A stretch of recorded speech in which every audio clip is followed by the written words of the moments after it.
What are your top stories of 2024? Well, join me and Capitol reporter Forrest Saunders to find out what's on our list. Thanks for listening all year, Divas. We've had a really great year, and we're helping everyone ring in the new year and say bye-bye to 2024 and come on in 2025. You won't want to miss it. Forrest Saunders. Well, I think the one that kind of starts out the year was Governor Ron DeSantis dropping out of the race for president. That was a huge story if you think about it, given how much ramp up he did getting into the race and how much he had affected the legislature getting ready for that run. You're listening to Deeper Dive with Dara, a podcast by the News Service of Florida. Let's dive in. Divas, oh my gosh, goody gosh, it's the end of the year. It feels like 10 years. We are doing a top stories of the year in Florida, and I have with me the one and only special guest, Forrest Saunders, Capitol reporter for EW Scripps. Thank you very much. That's a wonderful intro. You make me feel like I actually have a title. Well, you're a wonderful person. Thank you for doing this with me today. And so we're going to go over some of the top stories over the past year. Now, you said that you had your own list, so I'm going to turn it over to you. Tell me what you got. Well, I think the one that kind of starts out the year was Governor Ron DeSantis dropping out of the race for president. That was a huge story if you think about it, given how much ramp up he did getting into the race. I know. And how much he had affected the legislature getting ready for that run. So I think him dropping out was a profound moment. It was, all of this money and enthusiasm and excitement when he got in 23, and we were chasing him around the Iowa State Fair, and he was winning the games, and he was chatting with the kids, and then all of it came to nothing after the Iowa caucuses. He was in it for a minute, really. It felt like 2 years worth of watching president, there was so much speculation that he was going to get in leading up to it. It stormed the headlines in 22 when he won re-election by a historic margin. So, we were waiting for him to announce. He finally announced. He had that whole Twitter thing. Oh my gosh, that was a fiasco. That's right. He went live, did that Twitter live X, I guess it's X, with Elon, and it was a disaster. A failure to launch. Yeah, it was a failure to launch. I guess that's kind of like me. The woman who performed my last marriage was a divorce lawyer, and we all know how that ended up. Well, apropos. We got there eventually. I think you should have gotten your deposit back. I don't think he ever paid her was part of the problem, but whatever. He's a nice guy. I'm not disparaging him. I'm sure he's not a listener, but if he is, hey, shout out to my last and best. I remember getting back to DeSantis. I remember when the story dropped. There was a little bit of speculation because he had canceled an event in New Hampshire, right? Like he was going to do something and then he canceled it, and everybody said, he's staying in, don't worry. Right. Well. Right. And so I believed it. I was in Publix. Oh, did you really? I was sitting in Publix and I was grabbing groceries or something. And then I got a push from somebody saying, hey, you should look. I think DeSantis is dropping out. Sure enough, there was a tweet online and there was the announcement, and it started with greetings from Florida. And he basically said, I don't have a path forward, and I can't in all good conscience stay in this race if I don't know that we can win, and I don't have a path for my donors and my supporters. DeSantis running for governor really was an undercurrent for the past 2 years in the legislative session, right? Because a lot of the cultural war, I'm using air quotes, divas, and we need to get this video turned on, the culture war issues, his positions, a lot of what he did as governor and still does as governor, it was a national imprint to it, a national component of it, criticizing federal policies, things that the state really, that a governor, immigration is one. He did an amazing job getting national attention in that lead up to the presidential run, right? He was America's governor, as dubbed by Fox News. That's right, America's governor. And he had all of this attention on him. So, kudos to the comms team. And he delivered all of these big Republican wins. And I think Democrats now will will look back and say, hey, we're the testing ground for Republican policy. Make America Florida again. And it's still around. People still say it to this day. So, it just goes to show you that he did have an impact on GOP politics. Because we are, if you look at Project 2025, I still haven't read the whole thing, but if you look at Project 2025, which President Trump has disowned but all those folks are in his orbit that are, a lot of them that contributed to it. Yeah. A lot of what is in there, or some of what is in there, we've already done in Florida, right. So the dismantling of the higher education, the repurposing, I guess, New College as an example of what you can do with higher education. Some of that's going on at UF right now with the Hamilton Center, repurposing public education with the universal vouchers. Yes. The no how, no way are you going to force me to have a COVID vaccine, right? So, yeah.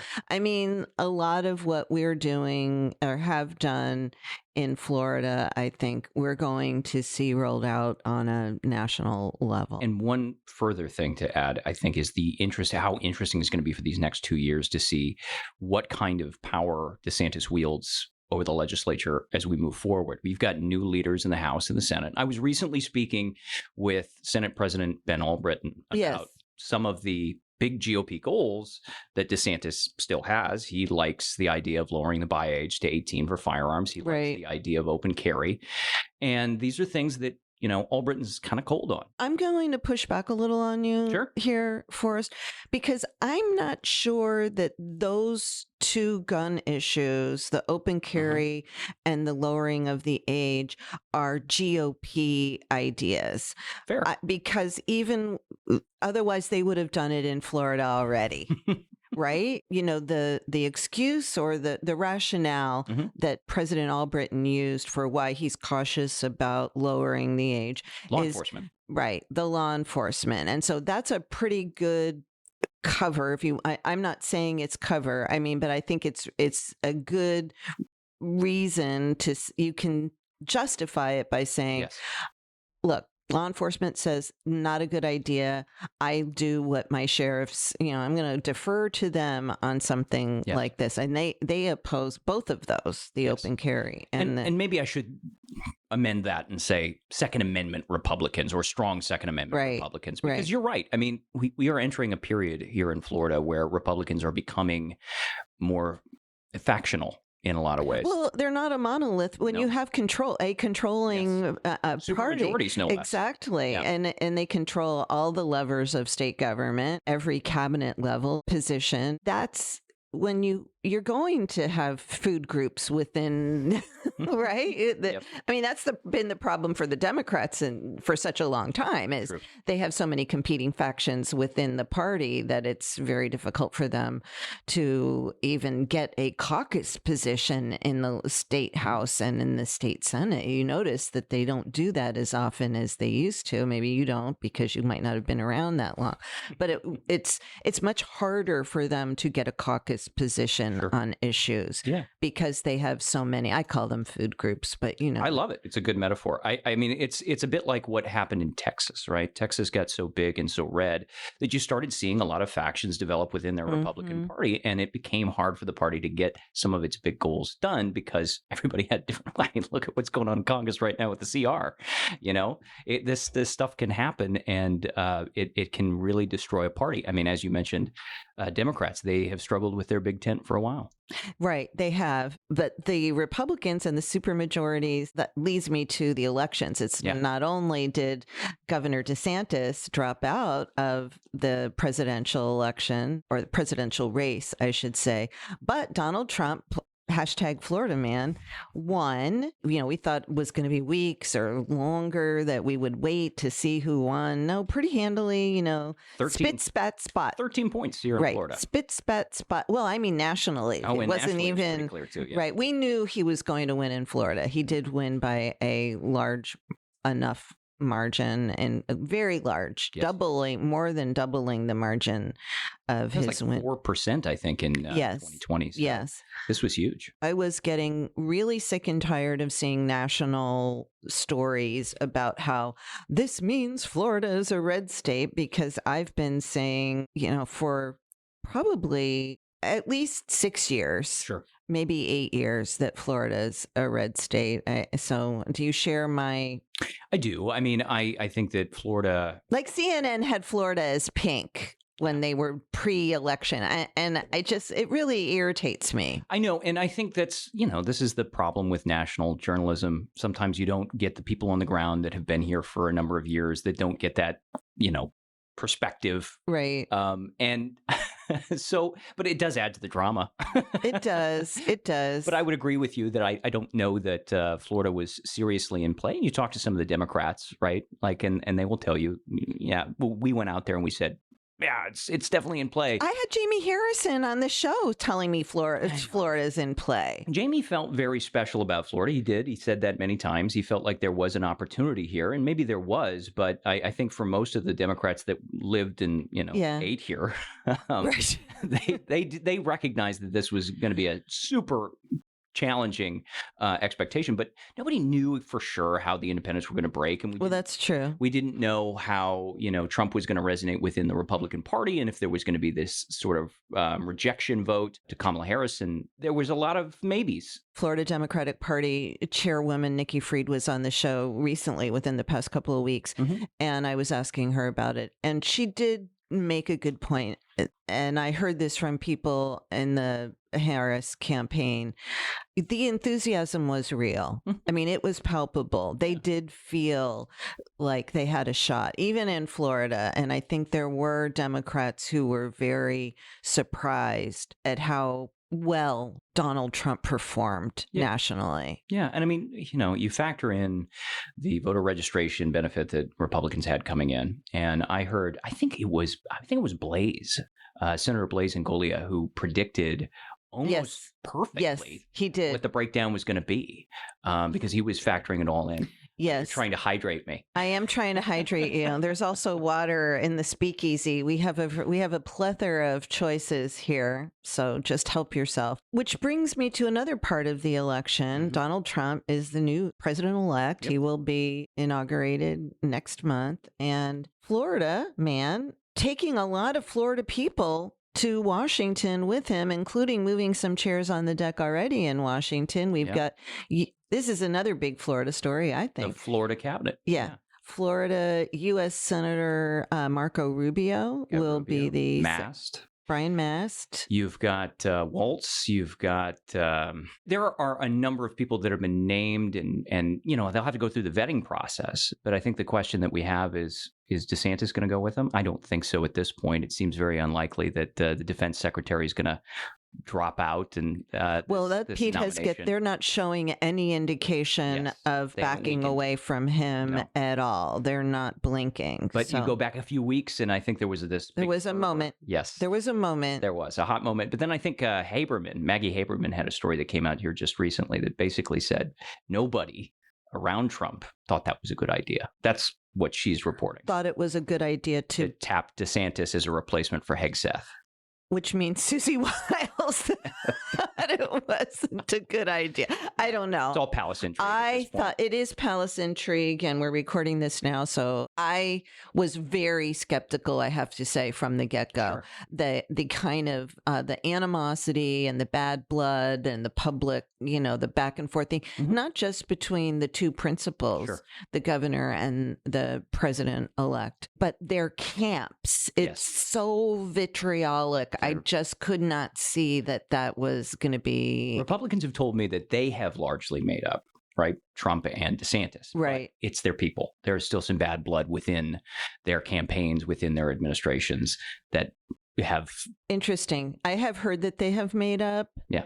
I think making up to get the job done is one thing. Making up to I'm going to come and work for you is a whole nother ball of wax. And it puts DeSantis, if he were to somehow get this nomination and become the defense secretary for the U.S., it puts him in a very vulnerable position. Trump is fickle when it comes to some of the people in his administration. He doesn't keep them for 4 years. Sometimes he doesn't even keep them for a year. Exactly right. And I mean, he's very labile, so you don't know what it could be anything. Yep.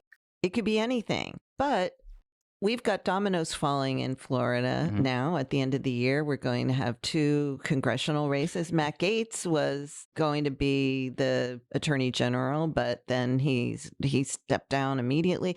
Apparently, as of today, when we are recording this will come out right before New Year's. They are going to release the ethics report. So you might all be still digesting that by the time you listen to this. Did you see his statement on social media? I did see this statement. It was very typical Matt Gaetz. Yeah.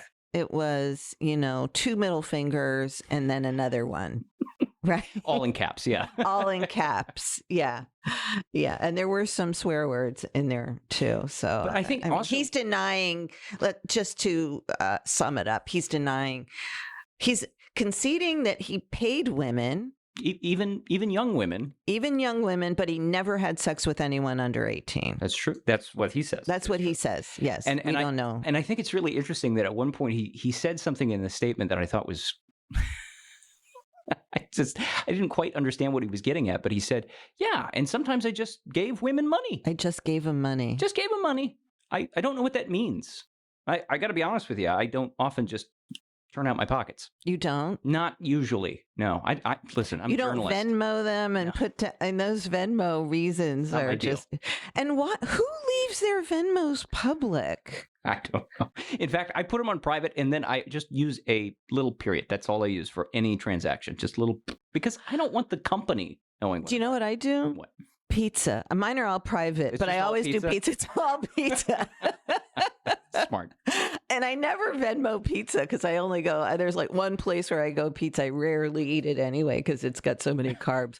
But I everything is pizza in my world. Pam Bondi, another Florida person. Yeah, I'm glad we're going through these because I got to be honest with you, it stuns me to go through the entire list. I had heard that it might be Ashley Moody at one point, and then it was Pam Bondi. It turned out it was Pam Bondi, but now that leaves the door open. What's Moody going to do? What's next? Well, we still have, as we are recording this, the governor has not announced who he intends to put in the U.S. Senate position for 2 more years. So that'll fill out Marco Rubio's term for 2 years.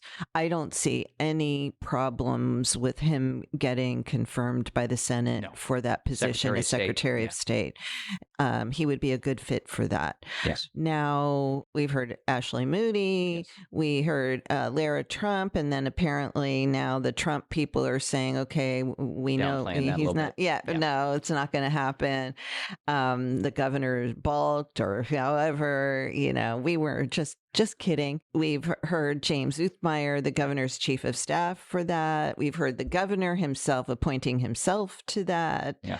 We've heard him appointing his wife, Casey DeSantis, to pave the way for him to take it over. Yeah. And yes, but so we think maybe it might be a seat holder, just somebody to keep the seat warm for him in 2 years. I personally don't buy that rationale. I don't think the governor wants to be in the Senate. I think he wants to be in the White House. I would agree with that. And the question that I think a lot of pundits have as they analyze this is, what does he do to stay politically relevant until he can run again in 28? And would that Senate seat give him the ability to do it? And that's why I think some people speculated. He would have 2 years out of office after his term as governor ends. Right. So what does he get a podcast, or does he go on Fox News? Or AON, like Matt Gaetz? Yeah.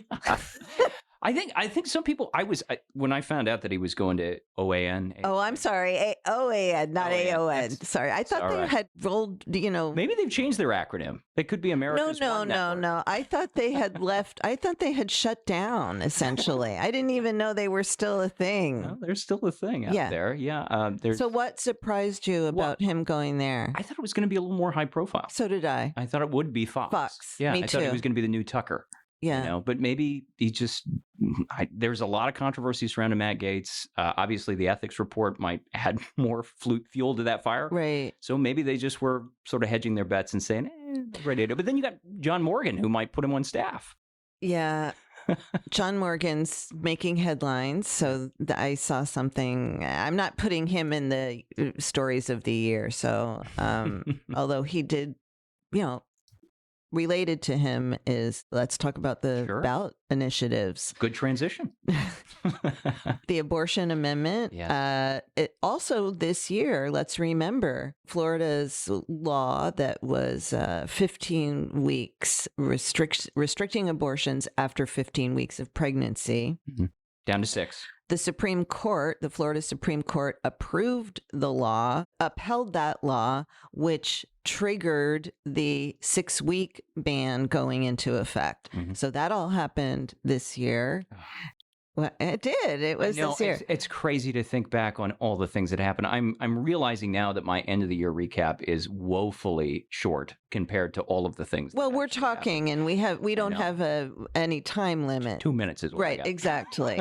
So I'm sure we'll get to all of your stories eventually. But that, to me, the abortion issue, which the Democrats really took and ran with, did not help them legislatively. In the legislative races, they lost 2 House seats instead of picking any up.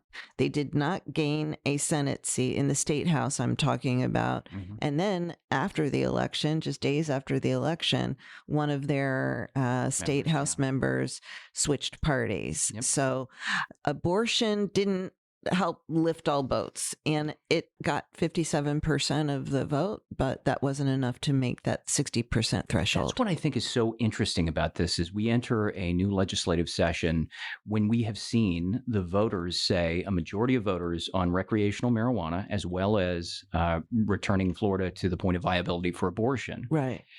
Majority of voters in both of those cases said, we like these policies. We like them. More than 50%. That's the majority. Exactly. They didn't reach that 60% threshold that you need, the supermajority that you need to make those constitutional amendments happen. So you have got an electorate that says, we don't like the policies that Florida currently has in place. And we had an opportunity to speak with the leaders in both of the chambers as we move towards the new year. And I think I asked Albritton, what would you do about abortion? And he said, it's a no for me. I campaigned against it, against the change, the amendment, and it's not going to come up in my chamber. It's not, especially for him. He's a devout Christian. He's very open about his religiosity, and that is not going to happen on his watch. I think it's like I've said before, I don't know if you and I have had this conversation, but Governor DeSantis, when he won by 30 percentage points over Charlie Crist, who in many ways was a flawed candidate, nice guy, but a flawed Democratic candidate, he called that a mandate. Yeah. He thinks that means that the voters like what he's got to give, and so he's going to give it to them. And I didn't mean that in a negative, it sounded pejorative. I didn't mean it. He's going to fulfill his campaign promises and then some. And so to me, the legislators having this super majority, they have a mandate too, they think. Yeah. Their mandate is not 57% of people want this. Their mandate is, we were against it. We were reelected. Well, and I think you're absolutely right about that. Every time I talk to Republicans in leadership, what they say is, look at our ranks.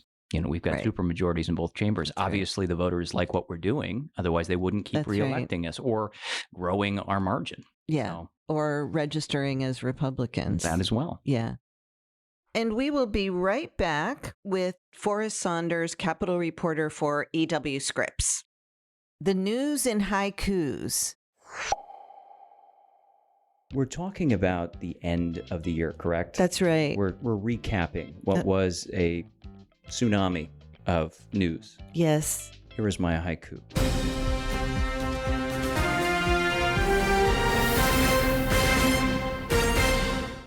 Florida is beautiful as always, but politics makes me want to die.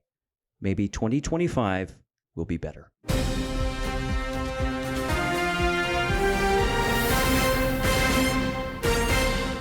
send us your news in haikus to podcasts with an S at e.newsserviceflorida.com.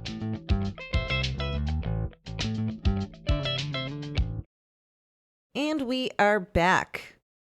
The other big stories of the year, hurricanes. Oh, Triple whammy. yeah. We had a triple whammy of Debbie. No, it was Debbie. Debbie. Idalia was last Debbie, year. Helene, and Milton. Forgot about Debbie. Yeah, Debbie, Helene, and Milton, and some of those areas in the state were just really hammered hard.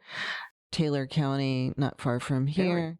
Perry. Poor little Perry. Poor little Perry. I think this is one of the interesting things about rural Florida versus rural Iowa is that in Iowa, doesn't matter where you go, outside of town, you've always got farms. You've got corn, you've got soybeans, and it's in abundance, right? And in rural Florida, there are these towns that have specific niches. And, like Perry, it was the wood mill. It was the paper mill. Exactly. Yeah. And when those things disappear, the town almost loses its entire identity. Then it's pounded by these storms. I know. And it's like they can't catch a break. No, it was really hard for Perry. What else do they do? Where do they go? How do they continue on?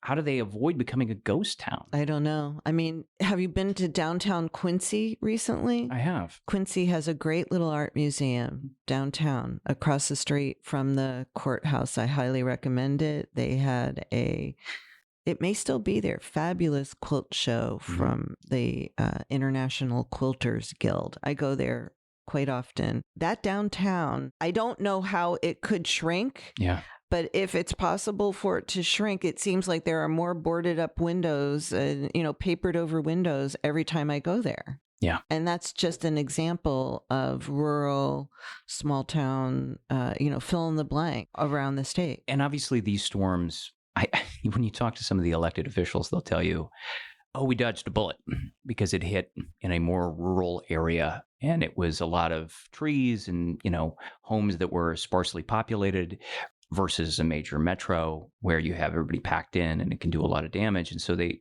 and especially when you look at property insurance and how it can affect the market, you don't have as many claims, you don't have as much expense.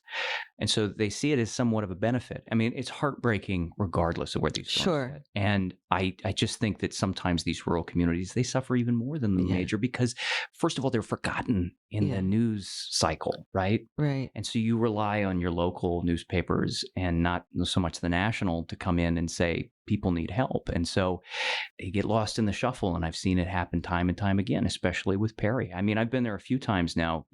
I think the president came down here not too long ago to try and highlight it. Yes. And it's unfortunate that these rural communities sometimes are lost in the shuffle. And then when you talk to an elected official, they're like, and listen, I get what they're saying, but they say, oh, we dodged a bullet. I know. Well, they say that about Helene and Milton in a way, too, because it really clobbered Pinellas County, and yet it missed Hillsborough County largely, where there's a lot more people packed into. The density is much higher in Hillsborough. Yes. And the damage could have been much, exponentially more catastrophic had it made landfall closer to, or had it didn't make landfall down there, but you know what I mean? If it had been and caused more damage in Hillsborough. One of the things I love about this job is that every once in a while I get a chance to go out and talk to people who are impacted by these storms. And it's a tragic situation, but it humbles me and it reminds me that there are people struggling out there and that this job is important because we got to remember to tell those stories. So I remember whatever the last storm was. I think it was Milton. I think it was Milton too. And they had just been hit by Helene, I believe. That's right. About a week or two before. And so a lot of these homes were just getting back to normal. I know. And then they were smacked again. Yeah. And this time even worse. There was still debris piled up on the street from Helene when Milton came in. And places like Venice, I was in a trailer park out there. Were you? This is a mobile home park. Yes. And the residents were telling me they were so frustrated because the city would not come out and pick up that debris. And so that's what bashed their homes. Right. And some of them lost everything. Yeah. Yeah. I know. It was bad. There's this kind of iconic image of the roof of the raised of the Tropicana field, right? Being ripped off. And I think that's going to be one of the images from 2024. Iconic image. And now we're seeing the fallout from that. They've been struggling because, my daughter lives in St. Pete. So I love St. Pete. They've been struggling. Will they or won't they stay or go, right? Should I stay or should I go? It's been this whole thing for years now about Tropicana Field and the Rays, keeping the Rays, who are beloved in St. Pete. Yeah. And that whole Central Avenue, they really did a renaissance around the field, around the arena. And, fortunately, I think that St. Pete's renaissance is so robust that whether the stadium is there or not, I think those businesses and restaurants and all will continue to thrive. But it would be a huge, there's been a number of votes, and I think it's going to be an issue that we're going to be watching. Yeah. Yeah. And I mean, it'll be interesting to see if lawmakers do anything in the budget to try and help. I don't know. I mean, I think this crop of lawmakers does not like corporate welfare. And they sound very fiscally conservative. If you listen to the House Speaker. That's right. The House Speaker is fiscally conservative. I think he sent out these memos after he took office. And in one of them, he basically said, we've been spending like drunken sailors for the past however many years. That ain't going to happen anymore. Right. He didn't say it like that. He said it in I really liked your characterization of it. I like to think now of Danny Perez as a pirate. Okay, so those are my top stories. And then there's one other one that is not really like an event, but it's the condos. Oh, condo reform, sure. Yeah. And that has been, we're seeing kind of the playing out, what's happening with that. Yes. Is that on your list? Or it's not on my list because I think that's something that it's snowballing right now. Yes, it is. And I definitely think it's going to make impact in 25. I mean, the governor has called for special elections, not formally, but said he'd like to have one before the new year. Special session, you mean? Yes, excuse me. Special session. We do have a bunch of special elections coming up, though, so you're forgiven. My brain is fried. I need 2 weeks off. Are you taking 2 weeks off? I'm technically supposed to be off today. I'm taking 2 weeks off. I am taking 2 weeks off. Yay. Are you going someplace fabulous? Yeah, I'm going to go down to Key West for a little bit. Oh, that's so fun. Yeah, it's going to be fun. I love Key West. I just need to maybe do some fishing or look out at the ocean for a little bit. There's nothing that to me is the perfect vacation. Yeah. It involves water and beach. Yes. Yeah. And boats usually too. Boats I don't even need to be on the boat. I just like to see one. Yeah. Yeah. Well, if you're down there, you'll be able to get on a boat. That's fair. Okay. So the special session, they're not having one. Materialized. The condo issue is, I think it's complicated. It is complicated. I mean, listen, I'll do my best as I understand it. But I mean, basically what you have is a lot of changes in the policy that came in after Surfside, right? And so as a result, condo owners now are forced with regular and in-depth inspections that they have to deal with. And then they have to pool resources to make repairs for their buildings so that, they make sure that they're safe and secure. And they have to have reserves. And they have to have those reserves. For damages, for what they might need in 30 years from now. And they can't defer it anymore. I mean, they basically have a deadline. They've got to have that money in the bank. And that is super duper expensive for the people who own those condos. Very much so. And so as a result, you're starting to see fees go up. And you're seeing HOAs increase their fees as well because everybody's spending more money now where they're putting money into that reserve pot. So the question is, how do you fix that? What do you do? Is it low interest loans? Is it delaying the deadline? The governor has floated those ideas. He did a roundtable earlier this year, and lawmakers are talking about it. I mean, I've heard a lot of things. Senate Minority Leader Jason Pizzo says those low interest or no interest loans probably won't materialize. He doesn't expect it to happen, but he thinks that there is a way. I was talking to him recently. He thinks that there is a way to sort of put some guardrails on those inspections and the cost for improvements that might cut down that cost to residents substantially. That's what Senate I keep wanting to call her Senate President. KP. That's what KP told me. Did you hear me call her KP? It's kind of cute. That's very cute. I don't think I can get away with it. No, but she gave me this after we wrapped up our session. I'm so excited. She gave me one of her cookbooks. Oh my gosh. That she gave the senators. It's a coffee table cookbook with the recipes in it, and she actually signed it to me. So I have it on I don't have a coffee table. Max has a fancy house in the living room, and so it's on Max's. As the kids say, pop off. That's really cool. Yeah.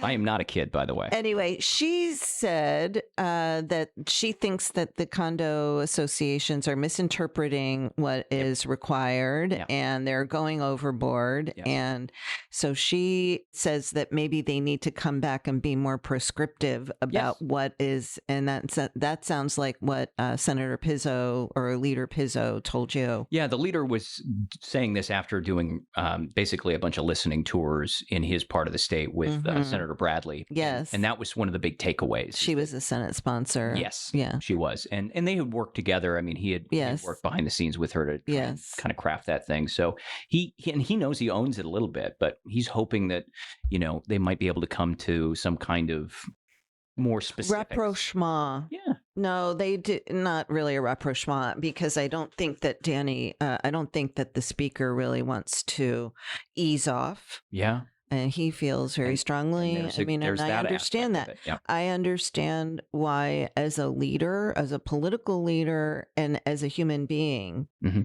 you do not want to see what happened at Champlain Towers happen again. Is that worth the risk, right? I mean, I think that he's doing that calculus, and he's saying, I owe it to my constituents in South Florida, where there are a bunch of countless condos, that we can't let up on that gas for fear that this will happen again. These condos are aging out. Yeah.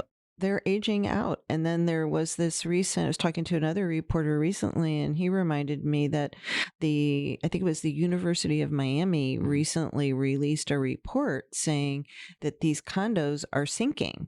Oh. That they're sinking on the beach. They're sinking like 2 to 3 inches a year. That's because terrifying. Of climate change. Right. I know. Something has to be done. It's expensive. Is it going to change who lives where and how the affordability? I don't know. But you're right. That is playing out. It's snowballing. So maybe I'm still putting it on my list of 2024 stories, because we're seeing this outcry without a doubt right now. Yes. We've got people in Tampa telling our Tampa station WFTS, please, we've got to do something. We can't afford this anymore. Oh, really? Yeah. So it is a growing issue, and something that we are hearing from the constituents, the voters, the viewers about. That's interesting. Yeah. Another story. Let me ask you, because you go. Do you have any that I didn't mention? Because I know what it's going to be. Go ahead. Well, there are 3 other stories that I have on my list. One of them was Christian Ziegler. Yes, that was huge. But was that was this year? I mean, he was ousted. It continued to play out. Like, the actual ousting happened at the very beginning of January. Okay, I see. I was looking it up, and I thought that he was censured, and he was censured before, right? And then the actual vote for Evan Power to take over that. Just as a reminder, because the days run away like wild horses. Sure. Christian Ziegler was the chairman of the Republican Party of Florida, and then he wasn't. Yes, I mean, then he was accused of sexual assault, and he was never charged for it, and he always said denied it was consensual. Yes, but this was a person that he had a relationship with, as well as his wife had a relationship. It was a throuple. Come on. Yeah. I don't know if I've gotten away with throuple on the air yet. I'm saying it now. You can say it now. All right. Well, throuple. They throupled, allegedly. And his wife was one of the founders of Moms for Liberty, yes. Bridget Ziegler, and she is on the school board. Isn't she on the Sarasota County School Board? She's still on the school board. Yes. As well. And so it made it in reporter land. look, there's children involved, there's families involved, there's reputations involved, but it was essentially reporter catnip. Yeah. Yeah, I mean, it was one of those stories that just blew up as soon as it was even mentioned. And I think for Republicans, the Republicans that I talked to on background, they kept telling me over and over again, even if he's innocent and there are no criminal allegations that are, formally pressed or anything like that, this is still, and this is their words, the party of moral values. Right. And we cannot, this is a distraction, and we cannot have someone in charge of our party who's a participant in this. Yeah, it was a bad look for heading into a very important election year. That's right. That's right. So Evan now is the chair. Evan Power is the chair of the Republican Party of Florida. He's a Tallahassee person. He was the chair of the Leon County. Yeah. Right. Yeah, and I think that for a lot of people who have looked at his short tenure here, they say, look at the historic victories we had on November 4th. Exactly. Let's keep him around. Right. So we don't think he's going anywhere. No. And the other one that I had was Chair Nikki Fried and her decision to run for re-election. We don't know what the outcome of that is going to be yet. No, we don't. No, that sounds like it's going to happen sometime in late January. And I haven't seen anybody jump up and say, what hey, I want to be chair. People told you about that? Have you talked to anybody about that? I asked her about it. Sure. Why do you think you deserve another? Well, I mean, to her credit, she has not fulfilled a full term, right? She was filling out the Diaz term, and she came in and she was finishing up his 4-year term. So she came in on like 23. So she had like a year and a half to try and change and move around the party. And then she had this election cycle. It did not go the way. It was really a GOP tsunami around the country, though. So you can say that. So it wasn't just Florida, in other words. The rhetoric that she gave me is, I'm sure, something similar is what she told you, which was she feels like Democrats held the line in the middle of that Republican tsunami, right? She feels like they could have been much worse off if they hadn't tried as hard as they did and enthused their voters as much as they had. But again, the message you have to question is whether or not they missed their mark there, right? They focused on abortion, right? And really the message for Republicans was immigration and the economy, and that resonated. It resonated with voters here. It resonated with voters across the country. So what's next for her? She says she wants to stick around. She believes, what she told me, and I'm sure you as well, is that the Democratic Party can't keep freaking out and removing its chair. They have to play the long game. Stability. They have to play the long game. Yes. And that's what other Democratic consultants who I've talked to who've been around for more than a minute have told me the same thing. But there is anger out there. A lot. Yeah. A lot. Yeah, there is. And people have told me as much. They've said, I'm not going to support her. I want somebody new, and I'm not going to come back to the party until we have a different chair. But I haven't seen any competitors rise up yet and I haven't seen any names. Yeah, any major names. I haven't seen. So tough job.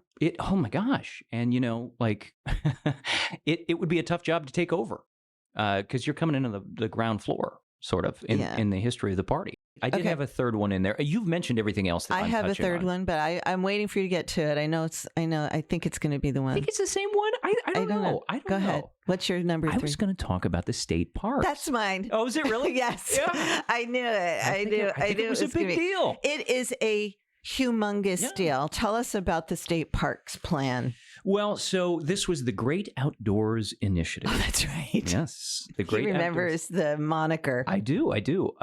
And so my name's Forrest. I had to know. So you can laugh at that. That's funny. It's a dad joke. Okay. Thank you very much. I got one. You got one. 2 R's in the name. Okay. So basically, you had a Department of Environmental Protection employee who leaked these maps, these plans that were about 9 state parks across the state, and they would include, under this plan, this great outdoors initiative, golf courses, pickleball courts, major lodging, and that set off just a tidal wave. I think let's just set it up though a little more, because this was in some of the parks in some of the most pristine parts of the state. Without a doubt. You know, Honeymoon Island, I think, was one of them. Yes. And these are beachfront, a lot of them, waterfront parks. Beautiful. Beautiful parks. And holy cow, people went ape over this, right? They did. And it wasn't, and it was interesting because it wasn't just, you know, environmentalists or anything like that. It wasn't just the left. It was across the entire spectrum of political beliefs. Across the spectrum, NIMBY. Yes, without a doubt. Yeah. So you had, I think, in one of the sort of the rare moments that you see the DeSantis administration backtracked, the governor came out and he said these were half-baked ideas. They were leaked by someone who didn't have authority to leak them. And you know, I hadn't approved anything, is what he has said. And so we're not going to do this. If you don't want to spend money on this, we're not going to do it. We'll go back to the drawing board. Maybe we'll revisit it next year. Which means it's not done, but right. Okay, so Senator Gail Harrell, yes, Jonathan Dickinson State Park. I don't know if you've ever been there. I haven't. I've camped there, actually. It's beautiful. Ocean front on the Atlantic Ocean. Sounds perfect. It's beautiful. That was one that was going to get 1 or 2 golf courses and I think a lodge. Now, when we say lodge, I've been to out west in Wyoming. They have lodges in Teton National Park and Yellowstone, and these are beautiful rustic lodges, right? I'm sure you've been to them too. And this was like a 300-room lodge. Yes. That's a big footprint, a big environmental footprint in a place basically a hotel. Like this. Large. 300 rooms ain't small. No. So Senator Gail Harrell from Stewart filed a bill that would prohibit any pickleballing or golf coursing or lodging establishments. We'll see if that bill gains traction, or, you know, and the governor would have to sign it in order for it to pass. Yeah. But she was one of the ones who said they had tried to bring that to her, and she said, like, no. Yeah, and it was fascinating to see, you know, the next steps for the employee as well. He was terminated, and there was this whole he's whistleblower, tried to claim whistleblower status, and he was fired. Yes, and there was this back and forth over whether or not he had any actual oversight of this plan, or if he was. I was even told by some officials on background that he was, you know, he was embellishing things, and that the maps that he sent out weren't exactly the maps that they had in their system, and he rebuffed that. I mean, it became a he said, she said, but it was just so interesting because, you know, I think one of the things in DeSantis' tenure that a lot of his critics say is that, you know, you can't get anything to stick to him. You know, he's sort of like Teflon Don that way, and that he just leans in and he pushes through and he gets what he wants done, and that's how DeSantis operates, and then he generates all this earned media. This was one of the ones where he came out and he was like, no, we're not going to do that. And I think for critics, they felt like they really had delivered a blow. It's very unusual for this governor to reverse. Yeah. You know, you don't back down, and you don't that was his campaign and you slogan. Don't say you're wrong, right? Right. Can I just go down memory lane for a moment with you? Sure. You want to hold my hand? I'd love to hold your hand. Governor Scott kind of went down this road a little bit with the golf course. Sure. Not just golf course. It was Honeymoon Island Park. I happened to be down visiting my daughter in St. Pete. The Governor Scott, now U.S. Senator Scott, had a plan where they wanted to have a privatized camping, RV camping and concessions at some of the parks, including Honeymoon Island. So I don't know if there was golf course involved, but it was like a RV park. Sure. Privatized. Mm. I happened to be there. I went to this meeting at this large community center near Honeymoon Island, over in I think that's the Sarasota area. Sure. There were so many cars. There was like 2 miles of cars lined up. You could not get in. It was standing room only. They had 2 overflow rooms. The people were there yelling. They had spit coming out of their mouths. I mean, it was really pitchfork. I mean, it wasn't literally pitchforks and torches. But we were close. They were hopping mad. Yeah. So, everything old is new again. Yeah. But if anybody had done a Google search of just the record. Yeah, you know what I mean? Like I guess this was an idea of that Jack Nicklaus's grandson might have been involved in this. I'd say stay tuned. I don't think this idea is, I don't think that we're done with it. No, and it'll be an interesting thing that will pop up in some way or another. Maybe Harold's bill will get a hearing and we'll get to hear more about it. But this is definitely one that I want to keep pulling the thread on because I want to know where it originated. Yeah. Well, I just saw a story recently that said Donald Trump was part of that discussion. I don't know. I haven't seen that. That is fascinating. I need to find that. The other thing that I had kind of 2 little things, maybe not little. We hit on the marijuana. Yeah. I got 2. You got 1. You blunted that joke. Okay, I'll give you 2. Thank you. The recreational marijuana amendment failed after Trulieve spent more than $150 million on that initiative. Yes. Was a lot of money. A lot of green. You don't have to hit it. I'm not doing it this time. I'm done. Yes, a lot of green. And it didn't pass.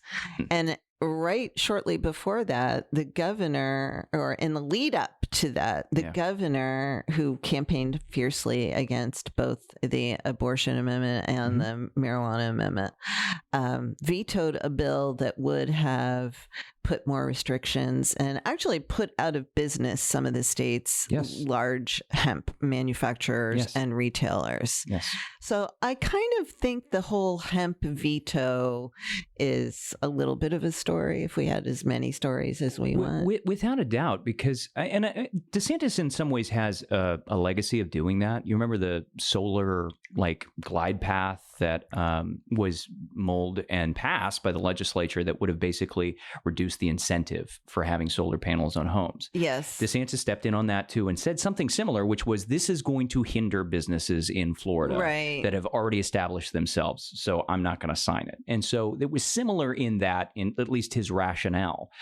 But by the same token, this is a guy who says, we've got to worry about these dangerous THC levels and we can't have unchecked marijuana out there. Well, that's kind of happening already with hemp. It's really happening with hemp. I got an ad in the mail the other day for one of the local CBD stores. Sure. And it is a Jolly Ranchers slushie trademark. So they have some sort of agreement with Jolly Ranchers. Yeah. And the girl who's got the Jolly Ranchers slushie in her hand looks like she's maybe 14 or 15 years old. I mean, very much marketed to children. Looks like it's marketed to children. Yeah. I'll tell you, you could not do that if you were a licensed medical marijuana operator in Florida. And that was one of the strongest, I think, reasons that Trulieve and its CEO really were advocating for this. They thought that this was a good move because you were going to take the medical marijuana operation that we have and expand it to recreational, and you were going to still have all of that quality control and those guide rails and all very rigorous regulatory structure. Right, is what she was at least promising. And she believed that would continue. So, it's just, that's such an interesting situation. And that's another one that's going to bubble up, I bet, 25 in some way. I think so. I want to get the hemp people on the show. I've had Kim on before, and I want to get the hemp folks on the show. I think that's all I have. I mean, there are so many little things that we could talk about. I just feel like it was a never-ending year of news stories. I was out in Iowa at the beginning of the year covering the caucus, right? Right. And ever since I got back in the and freezing cold with thawed, the legislators, negative 13 degrees, and it, seeing some of those South Florida guys that don't even wear socks out there suffering brought me a lot of joy. I was like, welcome. This is where I spent 30 years of my life. Welcome to my state. Wow. Okay. I'm sorry. I didn't mean to interrupt you, though. You were saying, you were thinking back? I was thinking back, and I was recognizing that it really does feel like that was 5 years ago. I mean, January feels like so long ago, considering that everything we went through leading up to the election, the lawsuits, the controversies back here in the legislature, the questions about whether or not we were going to do more on certain policy. And then, we have so much to look forward to in 25 too. What do you think are going to be the big stories in 2025? I think affordability has to be, given what I would call a mandate from voters saying, hey, affordability, our pocketbooks, you need to prioritize that. At least it was at the top of the ticket. I would imagine that lawmakers are going to listen and try and do something on that. But I just don't know if we're going to get more major reform on property insurance, because you've got, while Perez says he's open to it, the House Speaker, you've got Albritton saying, yeah, I think it's kind of working, and I don't want to get in the middle of it if things are moving in the right direction. And so you've got the chamber sort of at odds there. Nobody said that specifically, but I just get that vibe from some of the rhetoric I'm hearing. Auto insurance, maybe. We're going to have a special series, a special podcast series on insurance. Yeah. So we'll be digging into all of that next year. We'll see what happens. I think I've heard rumors of PIP reform, but that we hear that every now and then, right? So that's not necessarily. I just got done talking to Senate President Albritton about what his big goals are. And it's fresh in my mind, which is why I bring it up. But I think it's really interesting because of how he's going to spotlight rural Florida. The rural renaissance. Yes, that's what he coined it in his speech to the legislature. But I think it really does speak to me as an Iowan, because he's right. A lot of times, I mean, just by the sheer math of our constituency and how we do elections and everything, rural Floridians, rural Iowans, rural Americans don't get the representation like urban, because they don't have as many people out there, right? So these large swaths of land have fewer people representing them in the legislature, and as a result, they become the minority voice, right?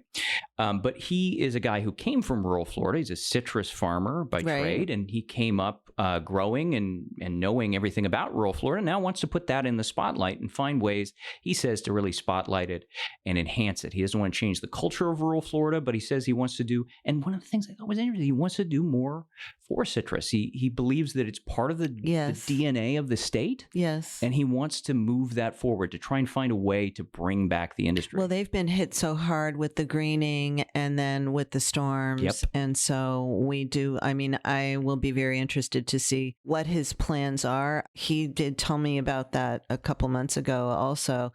And I did try to push him to get some details, and I was unsuccessful, I will concede. One thing he told me, and this is not very sexy, but it's important, right, is he wants to do more to enhance the roadways in rural Florida so that you can transport your produce more easily, to try and ensure that the farmers out there have an easy way of getting their produce to market. There's nothing they can do about trade, right? Produce dumping is still a thing, where you've got countries like Mexico or Canada. I try to buy fresh from Florida. I look for the label. I buy, actually, I'm a member of I guess it's a cooperative. It's called Red Hills Farms. Sounds nice. So you pay, I don't know, $20-$30 a year, and you order your produce and meat and other products online from local growers. And so these are all growers that are in the Tallahassee, Quincy, Havana, Monticello, Thomasville area.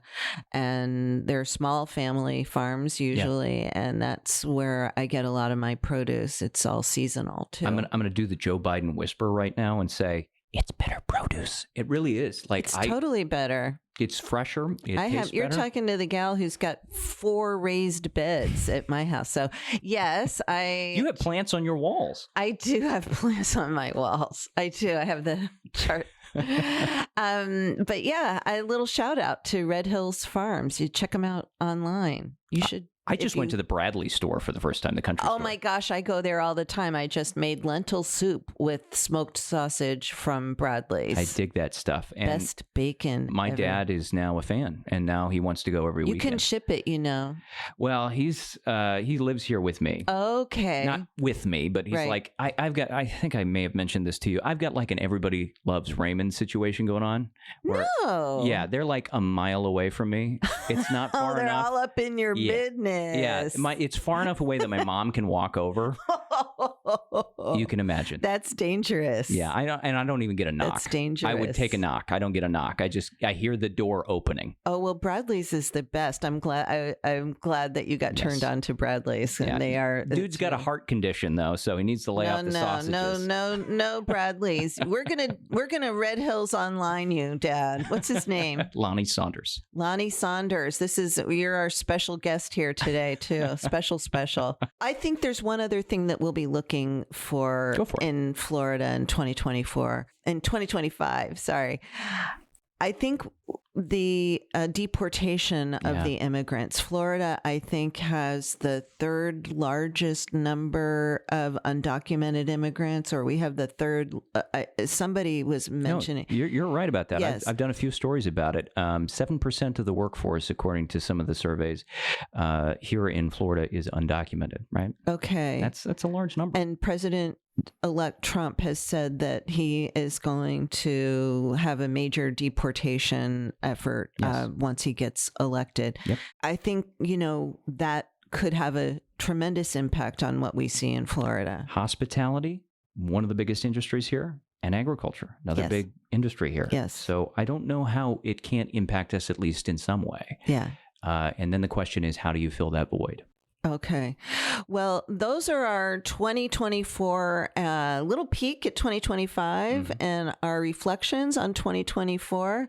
And what are you going to be doing for the holidays with your mom and dad a mile away? You're going down to Key West. Are you taking them with you? If I can avoid it, I will. Do you have any traditions, any family traditions for Christmas or New Year's? A new tradition that Dad and I have is we go to Chow Time on Christmas. Oh, the Chinese restaurant. Yeah, I'm doing Chinese. Story. I'm doing Chinese this year. I love it, and it's easy. It is easy. No, I mean, we used to back in Iowa, but that's because we were snowed in. Here in Florida, it's like the world is my oyster now. I get to go literally. Anywhere. Yeah, exactly. I'm happy to turn into a pearl. It's just absolutely wonderful being able to go outside and not lose your breath.